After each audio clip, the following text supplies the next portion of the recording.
What's going on, everybody, and welcome back to Comic Breakdown. In today's video, we are jumping into Dark Knights of Steel issue number 12. This will be the final issue of Tom Taylor's medieval tale, and with the final battle just on the horizon, the three kingdoms have united for the first time in a generation against a common threat. That threat being the White Lanterns. And unbeknownst to everybody, General Waller, she has been working with the White Martians, doing so in an effort to take down the L family, to take down the Pierce royalty. The question now remains, will this traitor in their midst be the downfall of all the kingdoms? Make sure you guys have subscribed to the channel, make sure that you like this video, and with that being said, let's dive into this breakdown. Alright gang, so as we dive into this issue, we are picking up with General Waller and Protex. General Waller letting Protex know that right now they have been granted an opportunity. For the first time, the Amazons, the L's, and the Pierces are all in one place. And now is the time to attack.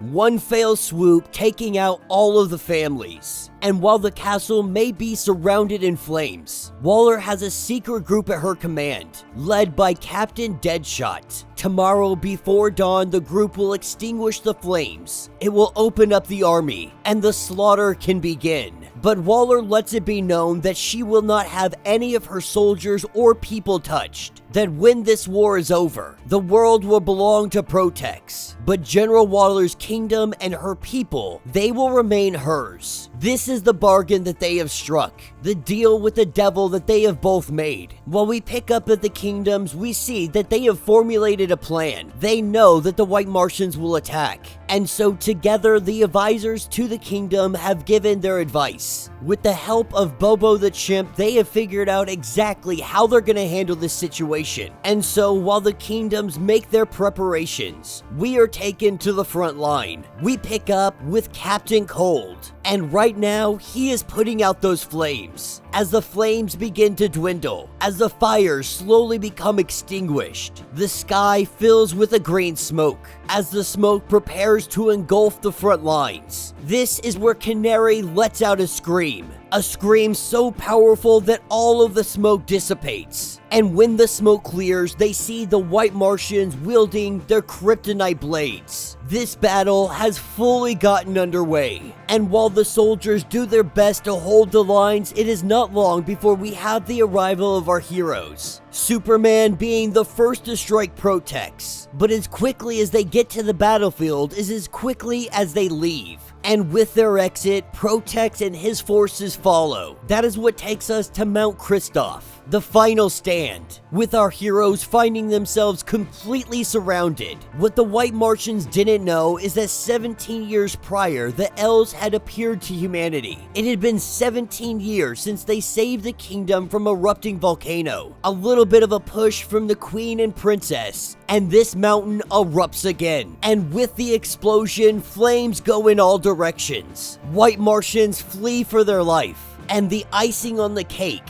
they had brought a barrel of oil up here with them, as this barrel is cracked open, covering Batman, Superman, and Wonder Woman. They are all set ablaze. And our heroes, set on fire, they begin to lay down the hate. Fiery fists of fury bringing down all of the White Martians. One by one, we see skulls cracked. Wonder Woman beheading the one that had taken out her mother, telling him that his name will live on only as a cautionary tale. As quickly as this battle began is as quickly as it ends. With Protex now taken into custody, we see that they have a Phantom Zone projector. Turning this thing on, they take all of the White Martians and they send them into the Phantom Zone, imprisoned far away for all of eternity. And while our heroes believe that this was the day of victory, there was still a loss to be had. That is what takes us to Alfred, takes us to Martian Manhunter, as well as Captain Deadshot and General Waller. General Waller making her return to the battle. And while Waller may have some magical guards, Deadshot does not. And so Martian Manhunter knows exactly what has been going on, as Alfred prepares to take General Waller down to the dungeons. When he touches her, he is set aflame. Bruce had heard the scream in his mind. He heard the pain of his anguished friend. And in that moment, the Bat Prince flew all the way back to the kingdom, only to watch Alfred die and breathe his last breath.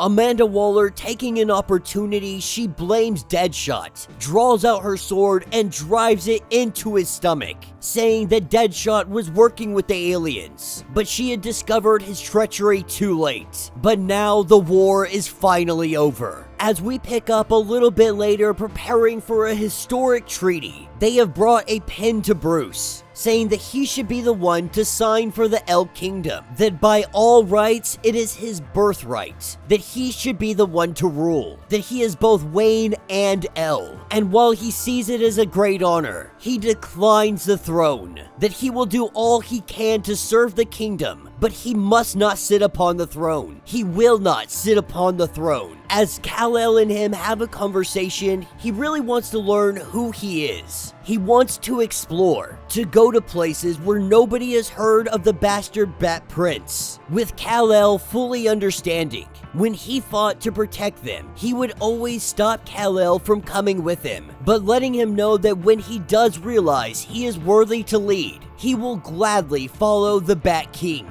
But through tragedy, blood, and fire, the three kingdoms were forged together as one. That day, they formed an alliance. That day, they formed a union. On that day, they formed the League. And that will be the end of this series. So let me know what you guys think down in the comments. Definitely a fun 12 issues. Tom Taylor really did knock this out of the park.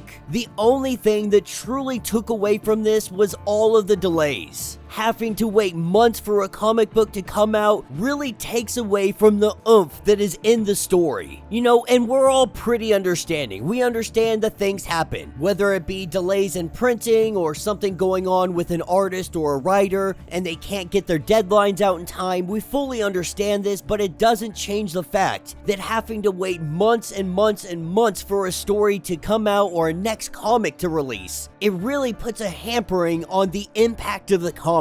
And I feel like this is one of those stories that was hugely affected by it. If they had come out with these on a monthly basis, this story would have been huge. This would have been a comic book that everybody was talking about, because that's how good the story is and the writing is. The problem is so many people gave up on it because they didn't know when the next issue was coming, but it did end in a very good way. All of the kingdoms united, but this is not to say that there are not other enemies on the horizon, others that would see this alliance as a threat, a consolidation of power against what they are. And General Waller is still very much in play. Needless to say, there is a lot more story here, a ton more opportunity. Whether you want to continue on the story or you want to take stories from the past, Tom Taylor has really built an opportunity for any writer to come in here and continue on some kind of medieval tale. I, for one, definitely hope that this is not the end of these stories. That at some point in time, Tom Taylor or somebody else is going to pick up the pen and continue on our medieval tales. But let me know your thoughts, let me know your theories. If you would like to get completely caught up on everything going on with this story, go ahead, check out the link in my description as well as the top of this video. It will get you completely caught up on everything going on with this story. If you would like to support the channel, you can always do so by joining the channel membership. Much like Patreon, having multiple different tiers, from $1 to $50, from loyalty badges to comics every single month. Not only are you helping out the channel tremendously, but you are getting tons of perks in the process. Now, if you are unable to do this, do me a favor, subscribe to the channel, like this video, hit that notification bell, and with that being said, until the next breakdown.